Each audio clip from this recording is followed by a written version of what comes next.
we're happy to have you join us. And we'll just wait a minute while people come in. Takes a moment sometimes. You can see the number going up under participants. So it's very nice. And how's the weather in New York? I mean, probably not as nice as it is where you are. So I bought my children winter coats that fit their new sizes just in time. So yeah, we're already up to winter coats. Oh yeah, well, it's a little chilly here for LA. It's in the 50s, low 50s at night. Yeah, and it was only 90 2 days ago. That's true. Yeah, I know. Crazy. Dara came to LA to report for this book. What did you say? That's true. Yes. Right. I was interviewing Peter Sauvage, who was working on the Varian Fry documentary. Yeah. Hi everyone, welcome. Come on in. We're excited to have you. We're just taking a few minutes to let everybody join us. And I'm going to say this at the beginning, in the middle, and the end of this program, that Dara's book, we have Dara's book on sale at the temple. It's autographed and it's discounted. It's cheaper than you could buy anywhere else. It's like $21. And you can just go on our where you signed up for this and order a book, and you can pick it up at one of our campuses. And if you can't get to a campus, we will get the book to you. So don't let that be something that will deter you. But a lot of people are at some of the campuses at some point in the next week or two. So then you can pick it up. Here's from Hannah. If you would like to sign up to purchase a signed copy, you can order it here on Eventbrite. People Love Dead Jews. Discussion with author Dara Horn. Perfect for Hanukkah. Yeah. And so, wow, we have 41 people so far. That's great. That's really good. I think we can start the introductions. So hi, everyone. I'm Rabbi Susan Nanus, Director of Adult Programs at Wilshire Boulevard Temple, and with my partner, Linda Kent, my producing partner. We do many programs together. And say hi, Linda. Good evening. Welcome. And we're here with our illustrious guest, Dara Horn, and our, I guess you'd call it our moderator, our questioner, and conversation with Danielle Berrin. So welcome, ladies, to both of you. Nice to have you. Dara, if you don't know, is the author of 5 previous novels. She is the winner of 2 National Jewish Book Awards. And this latest book, her first nonfiction book, with a very provocative title, People Love Dead Jews. I was going to say, wait, do they love dead Jews? Yeah. People Love Dead Jews was nominated for the Kirkus Prize, which is chosen as a finalist among, 10,000 books, did you say, Dara? Right. Well, it's all the books that they review, which is in their. Oh, that's pretty amazing. Everything's published, certainly by all the traditional publishers. Dara is in New York, and she has graciously agreed to stay up late to talk with us. So welcome, Dara. And a lot of us know Danielle quite well from the Jewish Journal, from the Forward. She's a well-known journalist in LA and published in the New York Times. And also she's now working and she's also won an award. She just won an LA Press Club award. She has won numerous awards for journalism. And she is right now advising like a tech mogul, we should say, about philanthropy. She's traveled around the world. I know that as well. And it's kind of an LA fixture, or a well-known celebrity in the Jewish LA world for sure, at least the Jewish LA world. So hi, Danielle, welcome. Thank you. Wow, I'm so honored. Thank you for having me. And I just want to say, Dara, I'm a little envious because I spent a decade working in Jewish journalism, writing about living Jews, friends, neighbors, people in the community. And had I known that there was a sensational bestseller, if only I tweaked my beat a little bit, I might have had an entirely different career trajectory. So Danielle and Dara are going to be in conversation for about 45 minutes. And then we're going to open it up to Q&A and questions. And I know you're going to want to buy this book afterwards if you haven't already bought it. And so without further ado, Linda and I are going to turn off our cameras and our mutes. We're going to mute ourselves and turn it over to the two of you. Wonderful. Thank you, Rabbi Susan, for that lovely introduction. And Dara, thank you. It's a pleasure. It's not the first time I've interviewed you, but it is always a delight to talk to you. You're one of my favorite subjects, as you know. So I'm so grateful to be doing this because this book is I was so overwhelmed by the richness of the material in this book. It is so full of research and exceptional storytelling and reporting, so full of interesting questions and interpretations about the meaning of the stories you tell. And one of the things I loved most about it is that you sort of illuminate parts of history and people and places that we didn't know about. So there's a lot of learning that happens in reading this book. And I know it has a provocative title, and whether or not you agree with the premise of the book, it is thoroughly absorbing on every page. So I encourage everyone on the Zoom to buy this book, read it in one sitting this weekend, and tell your friends also to buy this book because it's an absolute joy and pleasure to read, which is a bit morbid, I guess, but we'll get to that. Okay. So it's no surprise this book is a huge hit. It's gotten mostly rave reviews. And yet I've heard you say you wish people liked it a little less because the sort of morbid interest in this subject matter is part of what you use the book to inveigh against. So let's start by telling us why you wrote a book you'd actually prefer people not to like, and what exactly you mean when you say people love dead Jews. Unpack that for us a little bit. Sure. Well, first, I just want to thank everyone at Wilshire Temple for making this possible. I'm really honored to be here, and just thank you so much for having me. Yes, it's a very provocative title, as has been pointed out to me many times, and there's also, as was posted in the chat, there's also a spin-off podcast to this book called Adventures with Dead Jews. And the production team and I are always joking about how we want to make merch, coffee mugs, Adventures with Dead Jews, right? Beach towel, no one's taking your seat at the pool with that one, right? I mean, so I heart dead Jews. Yes, exactly. But in terms of why this is, let me put it this way. It's not just I'm uncomfortable with this topic. I really didn't want to write this book. I spent 20 years not writing this book. And what I mean by that is I spent 20 years I wrote five novels that are all about Jewish life and about Jewish culture, belief, traditions, historical fiction, contemporary fiction. My last novel was exactly the opposite of this. It was a novel called Eternal Life about a Jewish woman who can't die. She is she made a vow in the Jerusalem temple in ancient times, and the temple's destroyed. She can't get out of her vow, and she's been alive for 2,000 years. It's like the 2,000-year-old mom. So, I mean, I was pushing back hard against this topic. And what happened was I got to a point where I felt like I couldn't avoid it anymore. And what I mean by that is, there's a very specific incident that kind of led me to start thinking about this, which was in 2018, the Smithsonian Magazine asked me to write a piece for them about Anne Frank.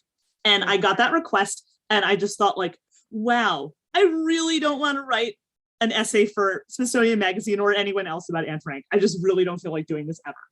And, and I have to tell you that, this is a topic I've pushed hard against in my academic work in my fiction, and in a lot of what I do as a writer. I used to even, and I should add, like, I have a PhD in Yiddish and Hebrew literature. So like, this is like a topic, anything like Holocaust related, people are like, oh, you study Yiddish, yay. But, what I used to do is when I would do public events for my books, I would often ask people in the audience, like, how many people here can name 3 concentration camps? And then I would ask the same people, how many people here can name 3 Yiddish writers? And my question is, that I would then follow up with is like, why do we care so much about how these people died if we don't care at all about how these people lived? 80% of the people who died in the Holocaust were Yiddish speakers. Like, if we don't care about this culture at all, why do we care about how they died? And, it took until 2018 where I started realizing that I was kind of naive, because I didn't realize this like immense role that Jews, like specifically dead Jews, play in this like non-Jewish world's imagination. So the illustration of this with the Smithsonian asking me to write about Anne Frank, a perfect example. I'm like, non-Jewish magazine, what do they want me to write about? I have like all this expertise and all these things about, Jewish culture. They want me to write about dead Jewish girl that everybody already knows about. Great. The normal thing to do would be to turn this assignment down. But, I'm not normal, I'm a writer. So I'm like, this is interesting. Why don't I want to write about this? And I remembered an incident that had happened at the Anne Frank Museum in Amsterdam earlier that year. This is like a news item I had seen. So the Anne Frank Museum, of course, is like this, office building where Anne Frank and her family and other people were hiding from the Nazis. Like, that's where these like little secret rooms are.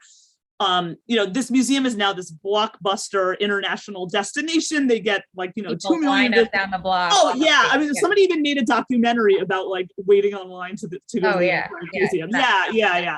It's like 2 million visitors a year. I mean, when it's not COVID. And the news item I had seen was about a young Jewish man who worked at this museum, and the museum would not allow him to wear his yarmulke to work. They made him hide it under a baseball hat. And he then had appealed this decision to the board of the museum. And the board of the museum deliberated for 4 months and then relented and let him wear his yarmulke to work. And I had seen this news story and I just thought, 4 months is a really long time for the Anne Frank Museum to ponder whether or not it was a good idea to force a Jew into hiding. And, I just thought like, this was so, I'm like, something's going on here. And I was just, I had remembered this news story, but then I just like went to look it up. So I'm like, I'm like, this must have been something like, I must have dreamed this, right? But, then I went and I looked it up and I found it again. But then in the process, I found an equally stupid story that had happened in 2017, just a few months earlier, where visitors to this museum noticed something weird about the audio guides, where they have 15 languages and it says, English, and there's a British flag, and it says Francais, and there's a French flag, until you get to Hebrew. Yeah. Hebrew, no flag. No Israeli flag. No Israeli flag. And I thought, like they're PR mishaps, but they are not mistakes. So what is that telling us? What's that telling us? So the way I put it, and this is the origin of the title of the book, and in the piece I did end up writing for Smithsonian, the opening line of that piece, which is the first chapter of the book, is people love dead Jews. Living Jews, not so much. Right? I mean, that's basically what they're telling you, right? Like, it's not subtle either, right? I mean, it's really not subtle. They're like, we're like, this whole museum is here to show you, like, the Jews' humanity. The nice Jews, that is. Right. The dead ones. We're going to talk about that a little bit more, about which Jews we talk about when we talk about Jews. But for those of us on the Zoom who have not yet read Dara's wonderful book, I've asked her to sort of orient us in the kinetic energy of her prose and the world her brain has inhabited for the last number of years by reading us a short passage on the second most famous dead Jew of all time, whom you just brought up, Anne Frank. And it's this imagined obituary of Anne Frank, had she lived until she was 92 years old. So Dara, I invite you to read Anne Frank's hypothetical obituary. Sure. So yes, and this is in that same essay, which is the opening chapter of the book, where I imagine this, life, this life that this person did not live. Anne Frank, noted Dutch novelist and essayist, died this past Wednesday at her home in Amsterdam. She was 92. A survivor of Auschwitz and Bergen-Belsen, Frank's acclaim was hard-won. In her 20s, Frank struggled to find a publisher for her first book, The House Behind. a memoir of her experiences in hiding and in Nazi concentration camps. Disfigured by a brutal beating, Frank rarely granted interviews. Her later work, The Return, describes how her father did not recognize her upon their reunion in 1945. Frank supported herself as a journalist, and in 1961, she earned notoriety for her fierce reporting on the Israeli capture of Nazi henchman Adolf Eichmann, an extradition via kidnapping that the European elite condemned. After covering Eichmann's Jerusalem trial for the Dutch press, Frank found the traction to publish Margot, a novel that imagined her sister living the life that she once dreamed of as a midwife in the Galilee. A surreal work that breaks the boundaries between novel and memoir and leaves ambiguous which of its characters are dead or alive. The Hebrew translation of Margot became a runaway bestseller, while an English language edition eventually found a small but appreciative audience in the United States. Frank's subsequent books and essays brought her renown as a clear-eyed prophet carefully attuned to hypocrisy. Her reputation for relentless conscience, built on her many investigative articles on subjects ranging from Soviet oppression to Arab-Israeli wars, was cemented by her internationally acclaimed 1984 book, Every House Behind, written after her father's death. Beginning with an homage to her father's unconditional devotion, the book progresses into a searing and accusatory work that reimagines her childhood hiding place as a metaphor for Western civilization, whose facade of high culture concealed a demonic evil. Every flat, every house, every office building in every city, she wrote, they all have a house behind. Her readers will long remember the words from her first book, quoted from a diary that she had kept at age 15. I don't believe the big men are guilty of the war. Oh no, the little man is just as guilty. Otherwise, the peoples of the world would have risen in revolt long ago. There is in people simply an urge to destroy, an urge to kill, to murder and rage. And until all mankind, without exception, undergoes a great change, wars will be waged, everything that has built up, cultivated and grown will be cut down and disfigured, and mankind will have to begin all over again. Her last book, a memoir, was titled To Begin Again. Thank you. First of all, I love this because I think it really gets at the heart of the dilemma about Anne Frank, which is you go on in the same chapter to say that the problem with the global fascination with Anne Frank and with this hypothetical obituary is precisely because we're interested in her because of her lack of a future.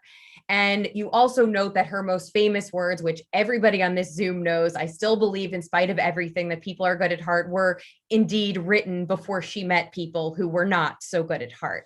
And you write, quote, dead Jews are supposed to teach us about the beauty of the world and the wonders of redemption. Otherwise, what was the point of killing them in the first place? That's what dead Jews are for. So, Dara, I wonder if you could contrast the redemptive message we get from the internationally famous Anne Frank with the message of Zalman Grodowski, who you write about in this same chapter, who most people have never heard of. Tell us about who he was and the difference in how we digest these two very different narratives. Yes, so Zalman Grodowski, it's a very similar story in that this was a young person who was imprisoned at Auschwitz and wrote a diary that was discovered after his death. The difference is that Zalman Grodowski's diary, number one, written in Yiddish, so written in the Jewish language. Number two was he wrote it in Auschwitz, and he was part of what the Nazis called the Sonderkommando. These were Jewish prisoners who were forced to escort other Jewish prisoners into the gas chambers and then remove their bodies and burn them. And he did this every day. And he writes, and this is what he writes about in his memoir. And he doesn't talk about how people were truly good at heart. That does not come up in his memoir. He doesn't talk about how, all you need is love. He is like, and he doesn't sort of like stare into this inferno and ask why. He knows. Right. He tells you that he's like, these fires were built long ago by the barbarians of the world who hope to dispel darkness from their own brutal lives with its light. I mean, he understands that there's the origin of aggression is in in people's feelings of their own inadequacy and emptiness, right? I mean, that's it has nothing to do with the people they're killing, right? I mean, it's irrelevant. The people they're killing is not relevant to their motives. And he knows that and he sees that. And for him, I memean, he was a religious Jew. He was not, the people who knew him say that, that he davened every day. At Auschwitz was davening every day, said Kaddish every day for all the people's bodies he had burned. Yes. I mean, this was not where was God? It's he knows he's doing this. He writes, and you quote at length in the book, but I mean, he writes in unsparing detail down to the point of the sound of the fluid that's leaking from the bodies in the gas chambers after they've been murdered. Yes. So, yes. But Dara, what are we supposed to understand? I mean, in your words, right? Because this is what your whole book is about. Why is the Anne Frank message the one that everybody wants to hear and that's so digestible, and yet this other person who wrote in such unsparing detail, not with this redemptive, graceful message, but this really kind of stark message about evil existing in the world? Why do we listen to one and not the other? People tell stories about dead Jews that make them feel better about themselves. Right. I mean, this is all there's also an element of this here of it's a very non-Jewish perspective on this, right? Where there's this, this murder, even that line about that Anne Frank says about, people are truly good at heart. It's treated as though it's this message from the grave, where it's oh, look, this murdered Jew has offered us grace and absolution from sin. This is something that sounds familiar to a lot of non-Jewish readers, right? And, I mean, this is, and it's, I mean, of course, in order for that to work, though, you have to dump the reality, right? You have to dump the reality of the triumph of evil. And I think that you see this in people wanting to tell stories that make them feel better about themselves. That's why you have such a prevalence now in Holocaust fiction and movies about noble Christian rescuers, yeah, people who did that should be celebrated and praised, but they're statistically insignificant. Right. I mean, statistically insignificant, which is also true of Holocaust survival, is also statistically insignificant. Yeah. This is not what happened. That's, it's if you're looking for an uplifting story that's going to teach you something about what the wonders of hope and humanity, the Holocaust is not a good place to start. Yeah, exactly. Right. But that's what you see, and that's what I say, this history is being used for people to feel better about themselves. I mean, another thing is you go to a Holocaust museum and it's you might feel sad about what happened, but you feel great about yourself because you're we all look great compared to the Nazis. Right. Right. I mean, but it's a real problem because, now there's this idea that every time some public figure says something anti-Semitic, people are dragged into a Holocaust museum. It's almost like a ritual. And then it's but the problem is that is no cost to that person. They don't have to engage with living Jews at all. Right. Right. They don't have to, and there's no, and I mean, how hard is it to say Nazis are bad? And also, right. Nothing. Apparently it's hard for some people, but I'm really glad you say that, because I think one of the things that the book does really well is that it's not, it expresses your anger, not just about the idea that people love dead Jews, but actually with the inverse of that, which is people don't love living Jews enough. Yes. Right. Yes. So both in the book and on your wonderful podcast, Adventures with Dead Jews, which everyone should go listen to. It's produced by Tablet.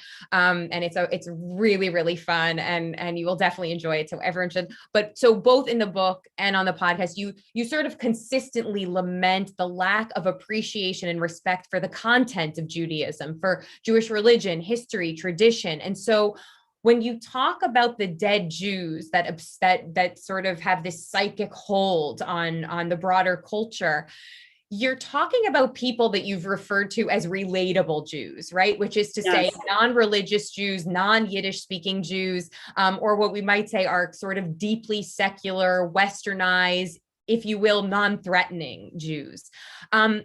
Why is that distinction important in this conversation? And I want to just throw in there that you do make a contrast in the book between the response to the massacre that happened at the Pittsburgh Tree of Life Synagogue with the massacre that happened in Jersey City at the kosher supermarket. So talk a little bit about why is that distinction important in this conversation, and where do more ethnically specific Jews fit into this story? Yes. So, I mean, part of the popularity of someone like Anne Frank also, as opposed to somebody like Zalman Gordowski, is that like she's living a Western life in speaking a non-Jewish language, right? She's not particularly religious, like, she's just like us. And I feel like this is a flaw in the way we think about, the way we teach people about diversity, and the way we teach people like the way we do like anti-bigotry education, because we often approach that theme, and this also speaks to like where you have this like Holocaust education is preventing, that it's taught as though it's going to prevent anti-Semitism, which is something I'm challenging in this book. There is this idea that, when we teach, the way we're going to teach people how not to be bigoted is by saying like, see this group over here, like that you would be bigoted against, like, you shouldn't be mean to those people because they're just like everyone else, right? Like, don't hate Jews because Jews are just like us. Jews are just like everyone else. The problem with this is that, Jews spent 3,000 years not being like everyone else, right? Like, countercultural. Right, sorry? Being countercultural. Yes, right. In the DNA of Judaism to be different and specific. Yeah. Exactly. And Judaism is like this counterculture that kind of weaves its way through the whole history of the West. And, there is sort of like, and this goes back, 3,000 years, like, the whole ancient world was like, sacrificing virgins to like a Marvel Cinematic Universe of sexy deities. And like, Jews are like losers in the school cafeteria, like, worshiping the bossy, unsexy, invisible God, right? Like, like Jews have never been cool, right? Like uncoolness is kind of our brand. And so, this is like really, and it's also like, that counterculture is an enormous challenge to Western civilization. And, to the whole idea of like, the idea of like how we live in a pluralistic society. And so, but the problem is like Jews are expected to erase themselves in order to gain public respect. So the example I gave from the Anne Frank Museum, super explicit about that, right? Like, we love dead Jews, don't wear your yarmulke to work. And, if you're Israeli, like, pretend you're not, right? Like, that's, this is like, you're expected to do this sort of erasure. Like literally in a place where we're looking at the impact of anti-Jewish laws, don't wear a kippah. Yes. And like, that we have to ponder whether or not this is a great idea. So, but as you say, and this is something I write about in the book, most of the book is not about the Holocaust. Most of the book is about, a variety of situations like this in sometimes long ago, sometimes far away, and sometimes right in front of our faces. And one of the things I look at is these like sort of attacks on the Jewish community that have happened, in recent years. And, I mentioned that piece I wrote for Smithsonian that sort of got me started thinking about this. That piece was published in the fall, one of their fall issues in 2018. A couple days after that piece came out, there was when there was the shooting at the Tree of Life Synagogue in Pittsburgh. Within hours of that attack, the New York Times calls me and is like, would you like to write about dead Jews? And, as I put it in the book, I became like the go-to person for like the emerging literary genre of synagogue shooting op-eds. Not a job I applied for. But what's interesting is that then you got to the attacks on the Hasidic community that happened just before the pandemic. Right. And New York Times not calling me for the quick op-ed about those. Mm-hmm. And that's where I think it gets really interesting, because at that point, again, like for me, the uncomfortable moments are where the story is. So I'm like, this is interesting. They always call me for these attacks. They're not calling me now. What's going on? Yeah, what did that tell you?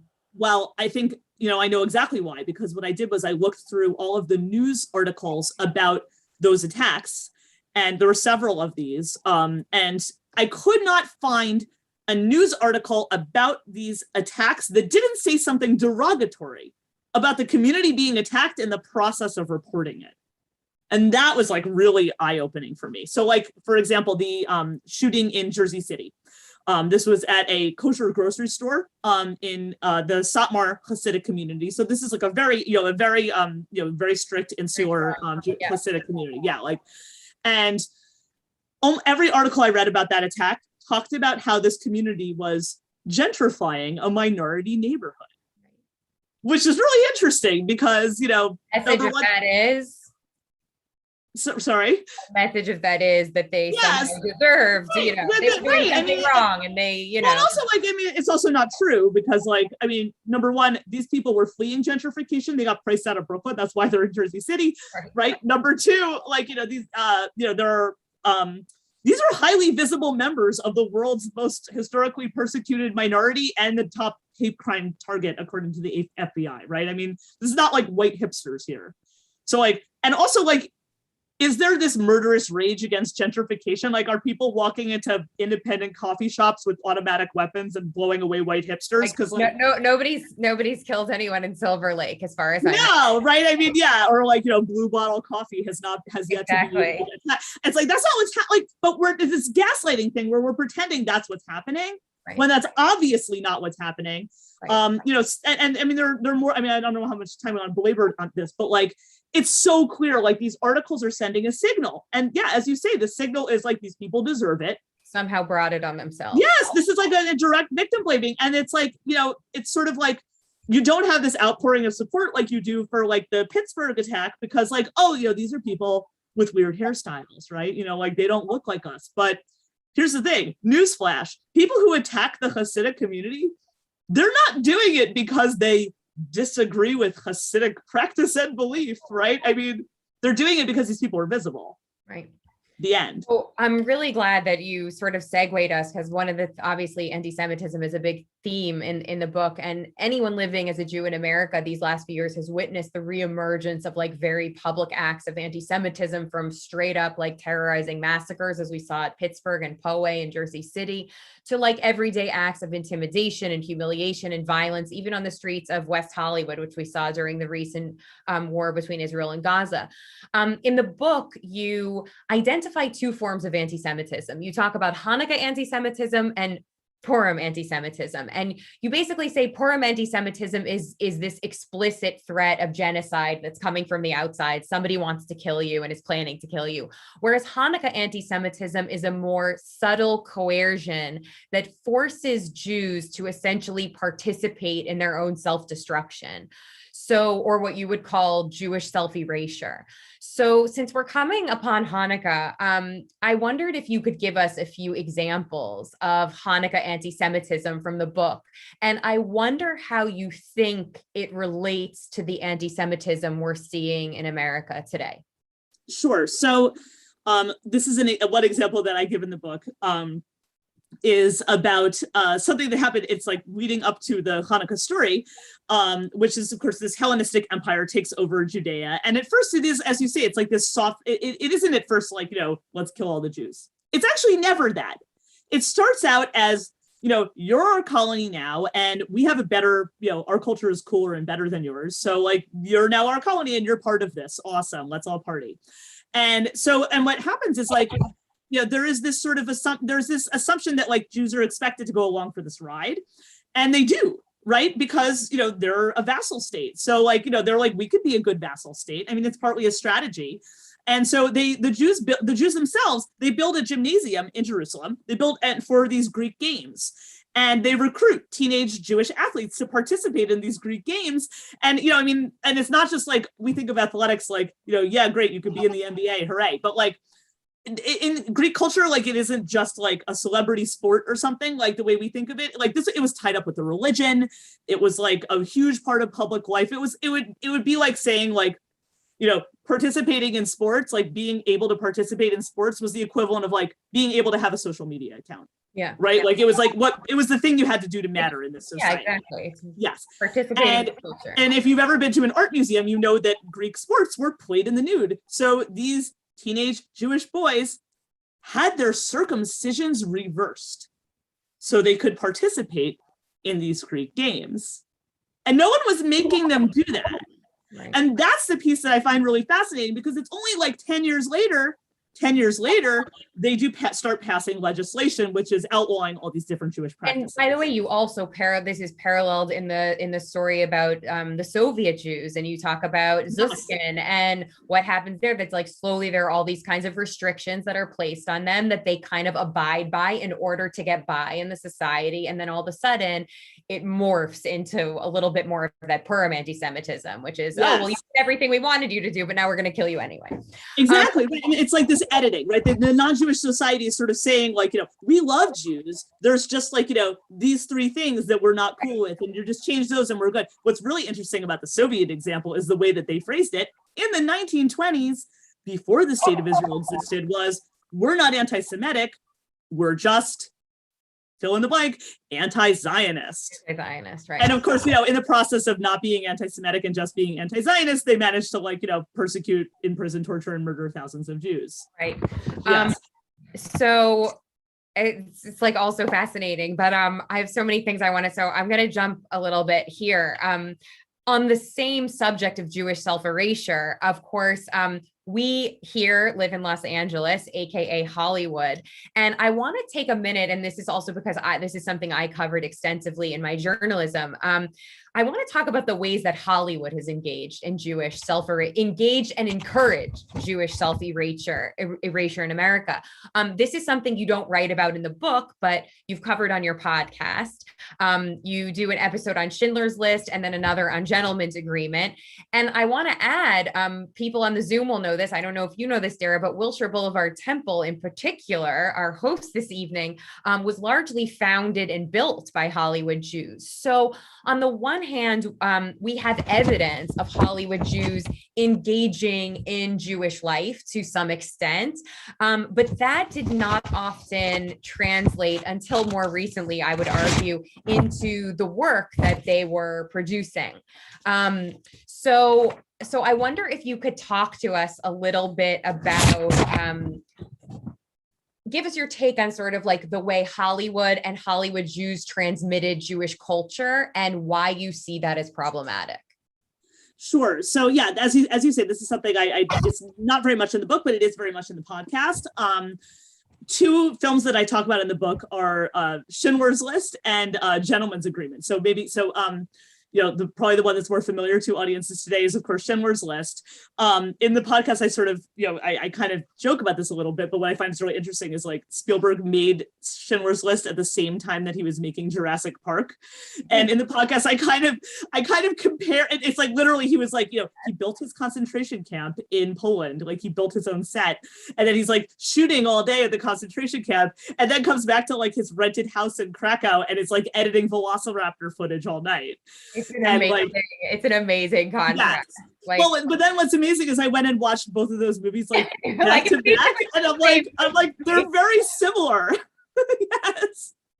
Yes, they're very similar. We're like in this artificial evil environment where like people are struggling to survive. Yeah. So, yes, and yes, all right. We're stuck in this place surrounded by barbed wire. How will we survive? But so what I think was interesting is that, and I had watched that movie when it came out when I was a teenager, and then, and I remembered sort of this like amazing way that the community really embraced this. It was like, wow, this is like this, wonderful thing for the Jewish community. What was really striking to me about watching it now, I was like, there are basically no Jewish characters in that movie, right? The movie is, yes, there are Jewish characters, but like they have very few lines. They're minor. They're really like, even Ben Kingsley, he barely has any lines in that movie. And it's like the movie is really about these two Germans. And like, the Jews are just like, they're, game board for them to play chess with each other. Right. That's what it is. Right. They're just like, it's like, they're the Jews are just like the props in their morality play. Yeah. And you also note that even the ending is sort of like leaves you with a feel good feeling because like the Jews were saved. And then now we're with the real survivors in Jerusalem and like, oh, we can feel like there's some kind of happy ending here. But in fact, the Holocaust was not a happy ending. Yes. Well, I think it was Stanley Kubrick who said that, the Holocaust is about 6 million Jews who get killed, and Schindler's List is about 600 who don't. Right. It's not a very typical Holocaust story, right? Because a typical Holocaust story doesn't have a Hollywood ending. Well, what gives you the courage to critique something like Schindler's List? Because I feel like, honestly, especially in this town, Steven Spielberg is like, iconic. And Schindler's List is a little bit of like a sacred cow. And here you are coming in and saying like and you acknowledge that you believe Spielberg was very well intentioned. Oh, absolutely. Yeah. No, and I admire his work. Right. Yeah. But a deeper read of the film reveals these sort of flaws in this category of like Jewish self-erasure, which is right. Well, in other words, and the reason I like Spielberg's movies, and and also like I think he's very well intentioned, and I also think that it's not just that. I also think his I specifically like that his movies have a kind of optimism that the world needs more of. I don't. To me, it's that it's not about it's not about him. It's about this sort of culture that we live in that requires Jews to sort of erase themselves in some way in order to gain public respect, right? I mean, that's sort of the game that one has to play, right? I mean, and there's this expectation that you're going to tell a story about dead Jews that's going to make everybody feel good about themselves, right? I mean, and so it's not about a one filmmaker really. It's about this whole process. And to me, that's sort of what's really revealing about it is, that it reveals the limitations of what Jews are able to do for in this non-Jewish society, even in the freest of non-Jewish societies, and that's sort of what's really interesting.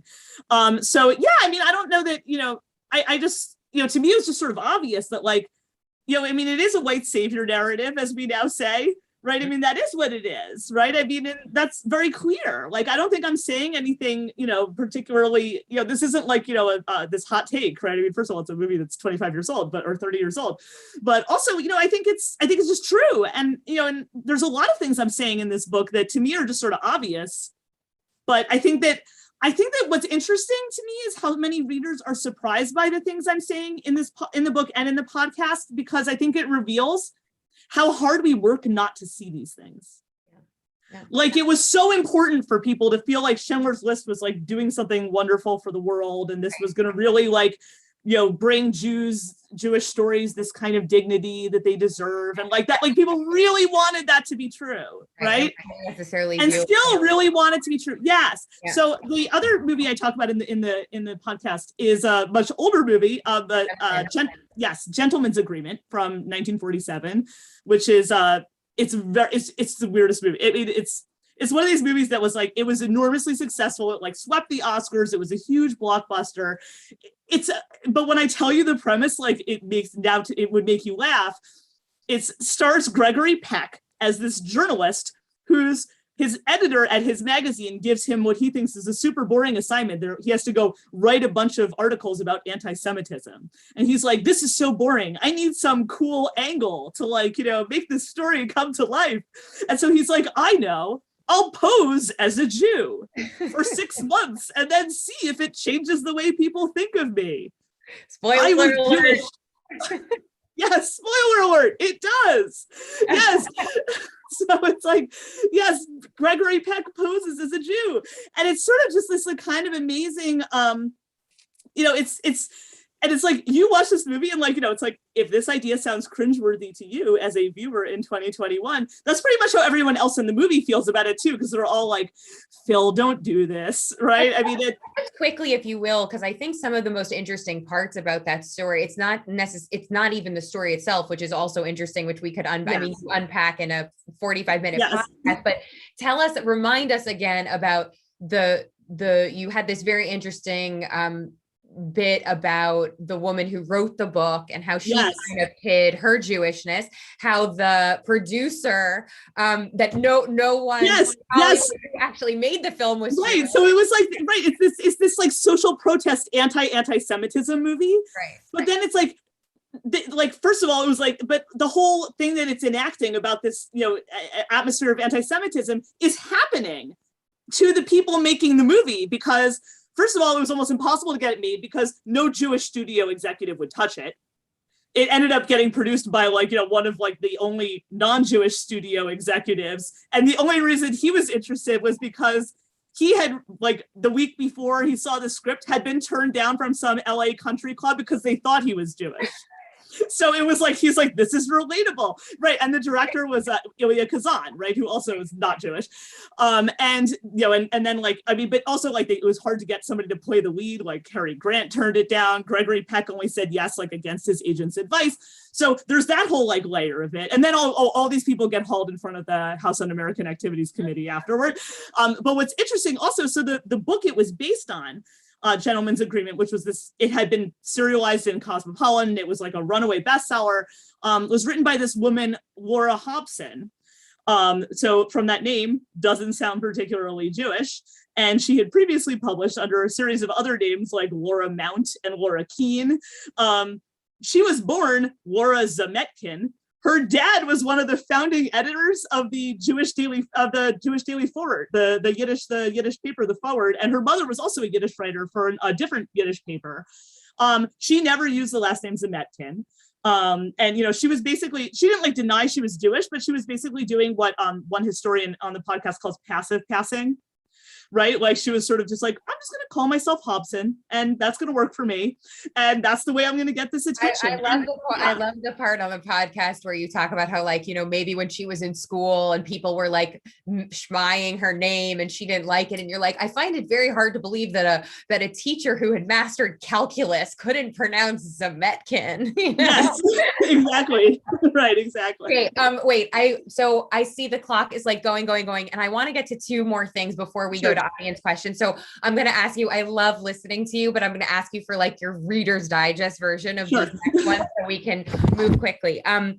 I want to address two critiques of the book, and I want to ask your honest assessment of this. So I'm sure you've seen that the scholar Shoel Magid wrote a piece where he basically questioned why at a time of Jewish thriving in a country where Jewishness is not only protected, but we just got the president appointed a special envoy on anti-Semitism, why someone, I think he writes, quote, why would an upwardly mobile, talented writer of fiction from the belly of American suburbia with a PhD in Yiddish literature from Harvard write a book about how everyone everywhere sooner or later hates Jews, banishes, or kills them?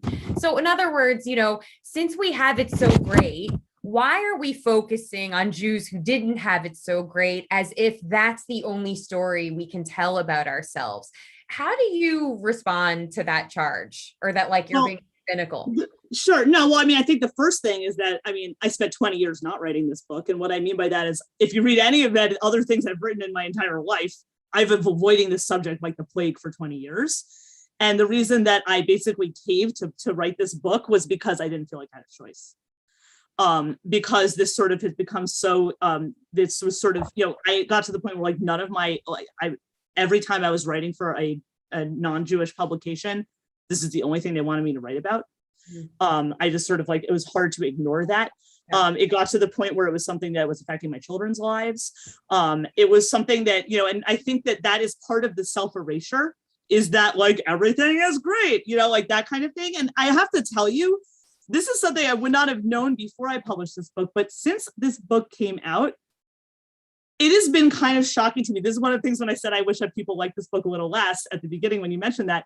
One of the reasons I wish people liked this book a little less is I now have my email inbox is filled with hundreds and hundreds of messages from Jewish readers who are like old people, young people, secular people, religious people, people around the world, around the United States, all telling me exactly the same thing, which is I have felt uncomfortable my whole life. Then they insert their horrible anecdote about things that have happened to them. But then it's like, I have felt uncomfortable about this my entire life. I never had the words to express this. Thank you. And what I want to be clear about is this is not really a book about anti-Semitism in that Purim way. It is not about that. It is not about, and my book is not called Everybody Loves Dead Jews. That's not what it is. What I'm really looking at is sort of this distorted way in which we as Jews, even in the freest of societies, have felt this pressure to erase ourselves. And when I say erase ourselves, I mean like, that, to make, I mean like, that when they make the Holocaust Museum and they have to be like one story for the children's exhibit, and it's going to be about this kid who's like on the soccer team and is from a German speaking family, like it's never going to be the Hasidic kid. in that story, right? And that even now, like when there's, attacks on Hasidic Jews almost every day, right? Every article is going to tell you how they're, it's because there was this zoning battle and that's why, right? I mean, that to me is really shocking. And, and also that I'm 44 years old. I did grow up with this having no role in my life. I don't know that that's true for my children.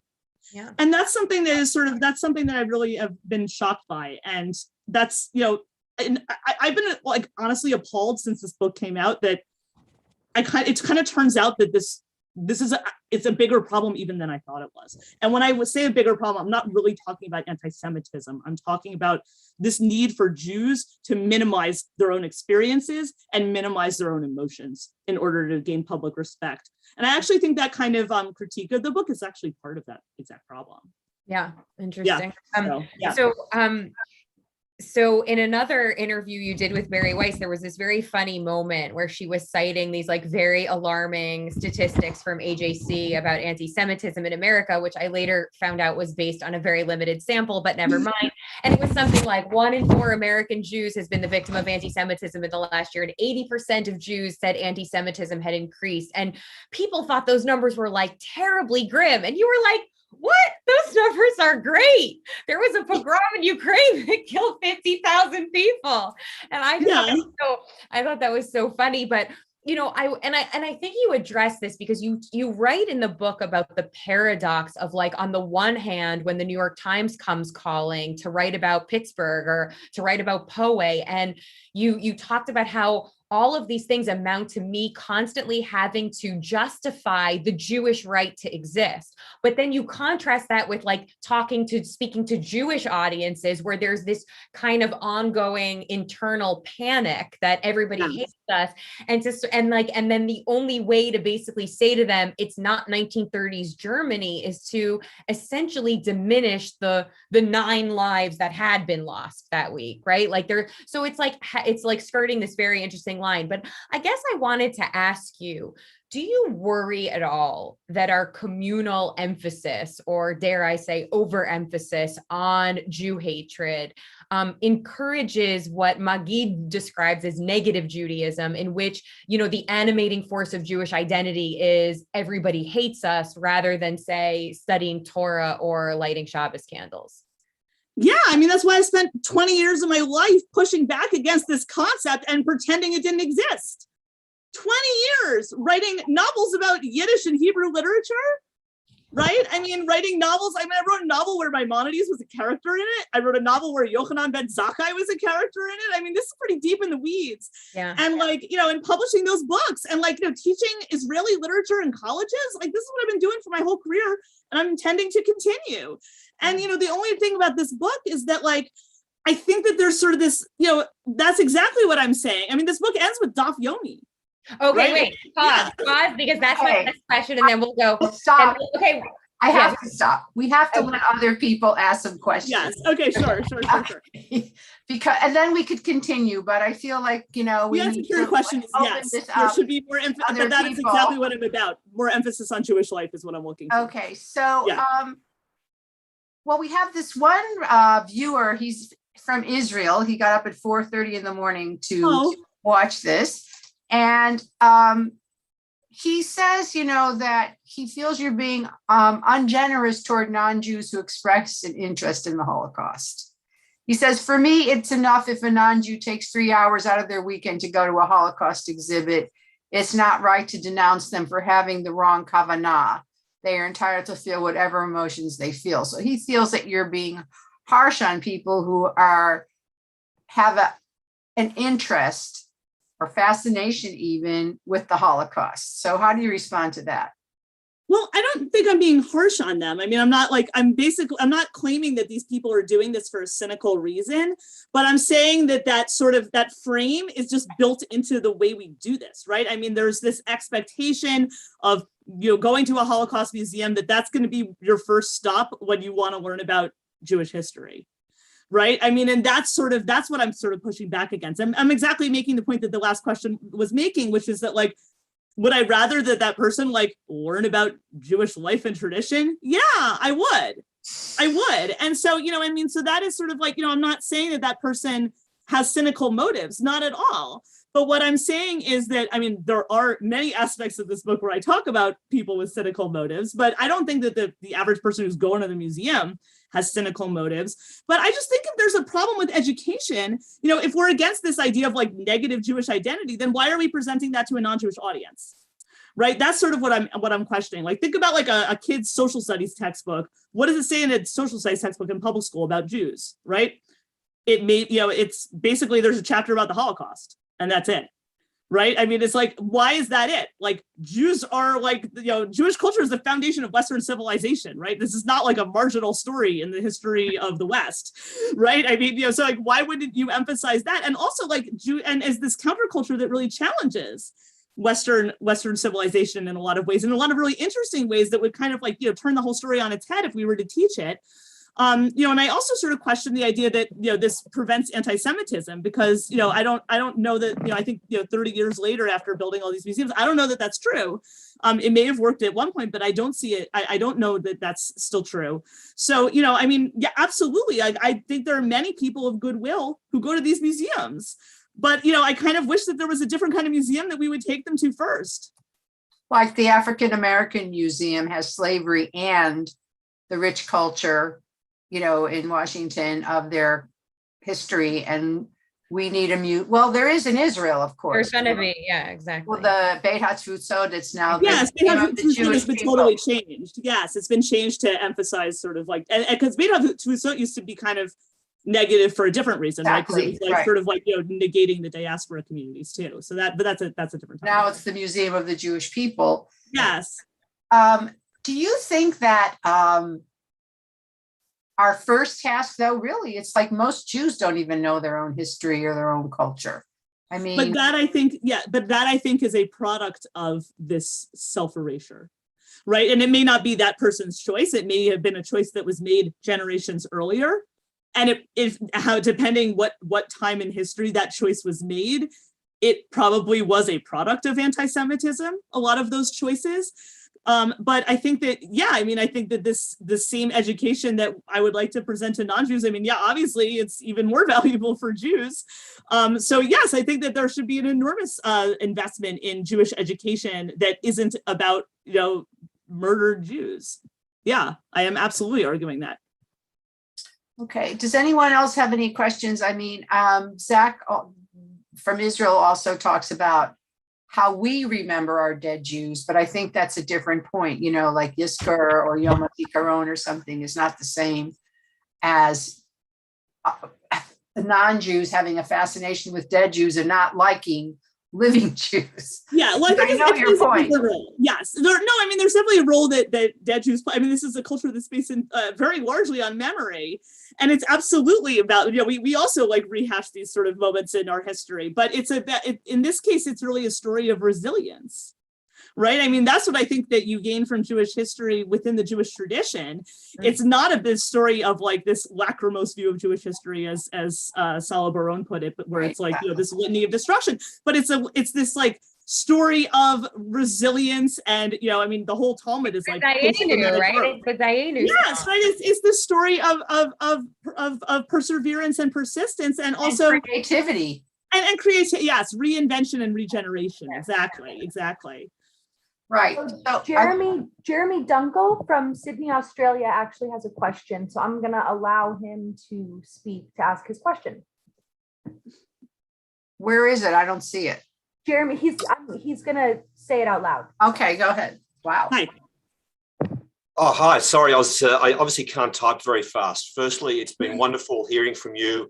Thank you. And thank you also for facilitating this webinar. I actually had two questions. There's a literal alphabet soup of Jewish community organizations in the US, and the way that they responded to Pittsburgh versus the attacks on Hasidic Jews in New Jersey and Brooklyn, I found also very striking. So could I also ask you to comment on that communal response, firstly? And also secondly, in terms of Jewish identity, whether it's here, unfortunately, in Australia or in the US, when there are surveys, it seems that the number one thing that Jews talk about is Holocaust remembrance, not Jewish life, not religious practice. So also as Jews, how guilty are we also as a community of emphasizing, as important and vital as it is, also remembering dead Jews as opposed to living ones in our education systems, in our communal life.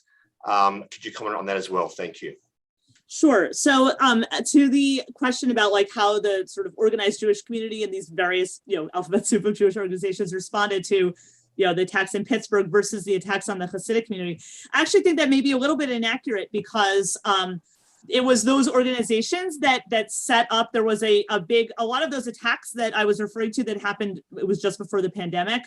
On the attacks on the Hasidic community. Most of them were in New York and New Jersey, and they did organize this, it was a very large, an anti-hate march in New York City that was it was attended by about 25,000 people. So, and that was entirely in solidarity with the Hasidic community, communities that had been attacked during that period. So I think that, credit to them for that. What's interesting is the disconnect between that and maybe some of the Hasidic communities that were, that they were supporting, in that context.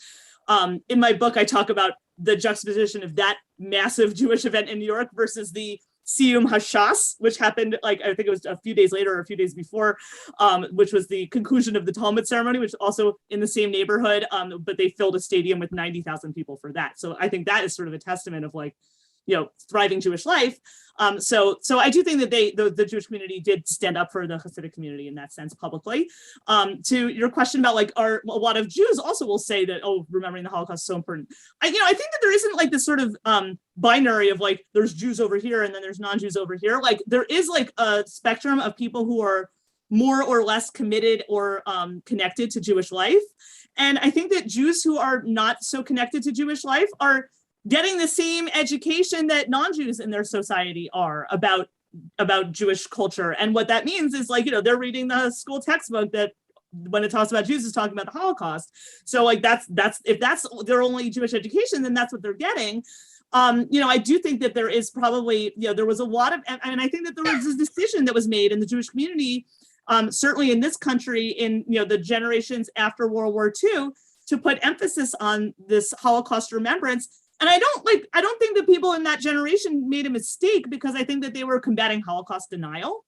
And I think that they were also they really believed this idea that if we can sort of make this really clear what happened, that this will, inoculate the public against anti-Semitism. And, I do think it maybe worked for a while, but I just think now it's time to reevaluate it. But I absolutely agree that there should be more emphasis in Jewish education about really the content of Jewish tradition. And that's what I've devoted my whole career to, is to sort of defining Jewish life from the inside out and not sort of having this be defined by what the world did to the Jews.